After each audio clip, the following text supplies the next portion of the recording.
বাৎসরিক মাহফিলের আজকে দ্বিতীয় দিন আল্লাহ রাব্বুল আলামিন আমাদেরকে আল্লাহর ওলির এই দরবারে আসার বসা তৌফিক দান করছেন। এজন্য সকলে দিল থেকে একবার কালিমাতুশ শুকর আদায় করি, সকলে পড়ি আলহামদুলিল্লাহ। প্রিয় মুসলমান ভাইয়েরা, আল্লাহ রাব্বুল আলামিন প্রত্যেকটি বনি আদমকে বিশেষ 5টি জগতের মধ্যে স্থানান্তরিত করবেন। আল্লাহ রাব্বুল আলামিন আরওয়াহ নামক আলমে আরওয়াহ নামক জায়গায় আমাকে আপনাকে একটি প্রশ্ন করেছিলেন, একটি সবক শিক্ষা দিয়েছিলেন।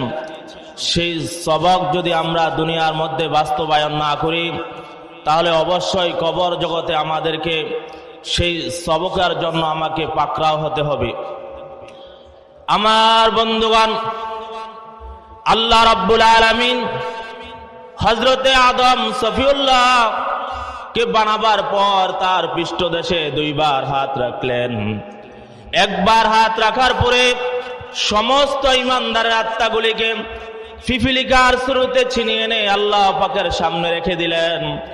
আরেকবার আল্লাহ রাব্বুল আলামিন পয়গম্বর আদম আলাইহিস সালামের পৃষ্ঠদেশের মধ্যে হাত রাখার পর সমস্ত বেঈমানদের আত্মাগুলি ছিনিয়ে এনে আল্লাহ রাব্বুল আলামিনের সামনে রেখে দিলেন।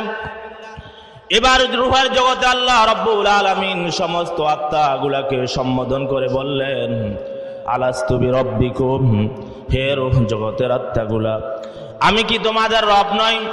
সমস্ত আত্মাগুলা চুপ হয়ে গেল। শুধুই মাত্র মুহাম্মদুর রাসূলুল্লাহ সাল্লাল্লাহু আলাইহি ওয়াসাল্লামের আত্মা থেকে জবাব আসলো, বালাহা, আপনি আমাদের রব। তার এরপর এক এক করে সমস্ত আত্মা থেকে জবাব আসলো, বালাহা, আপনি আমাদের রব।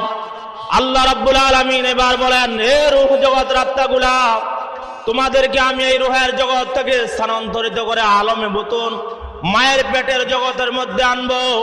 সেখান থেকে আমি তোমাদেরকে স্থানান্তরিত করে আলমে আসবাব বস্তু জগতের মধ্যে তথা দুনিয়ার জগতের মধ্যে আনবো।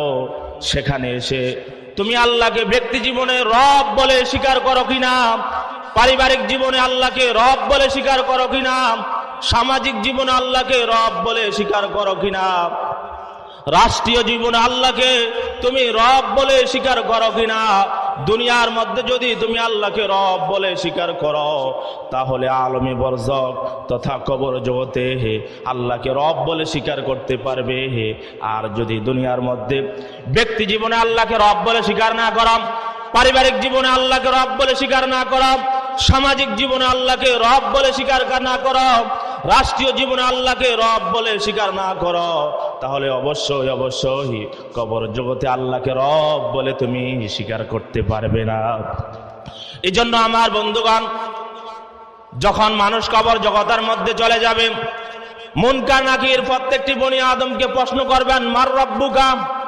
যেই ব্যক্তি আল্লাহকে দুনিয়ার মধ্যে রব বলে স্বীকার করেছেন, পারিবারিক জীবনে রব বলে স্বীকার করেছেন, সামাজিক জীবনে রব বলে স্বীকার করেছেন, রাষ্ট্রীয় জীবনে আল্লাহকে রব বলে স্বীকার করেছেন, মুনকার নাকির যখন বলবে মার রব্বুকা, সে ব্যক্তি বলবে রব্বি আল্লাহ, আমার রব হলেন আল্লাহ তাআলা।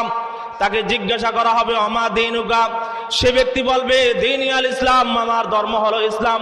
3 নম্বরে বলা হবে ওমান হাযার রাজুল আল্লাযী বুইসা ফীকুম, সে ব্যক্তি বলবে হাজা নাবিয়ুনা মুহাম্মাদুর রাসূলুল্লাহ সাল্লাল্লাহু আলাইহি ওয়াসাল্লাম।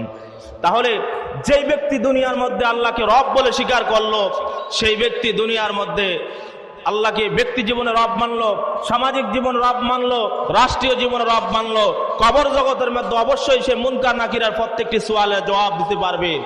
আর যদি দুনিয়ার মধ্যে আল্লাহকে ব্যক্তি জীবনে রব না মানে, সামাজিক জীবনে আল্লাহকে রব মানে না মানে, রাষ্ট্রীয় জীবনে আল্লাহকে রব বলে স্বীকার না করে, তাহলে কবর জগতে সে ব্যক্তি বলবে হা হা লা আদ্রি, আমার রব কি আমি জানি না, আমার দিন কি আমি জানি না, আমার ধর্ম কি আমি জানি না, আমার রসুল কি আমি তাও চিনি না।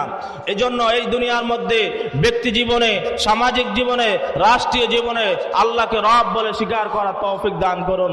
আমিন। ওয়া আখির দাওয়ানা আনিল হামদুলিল্লাহি রাব্বিল আলামিন।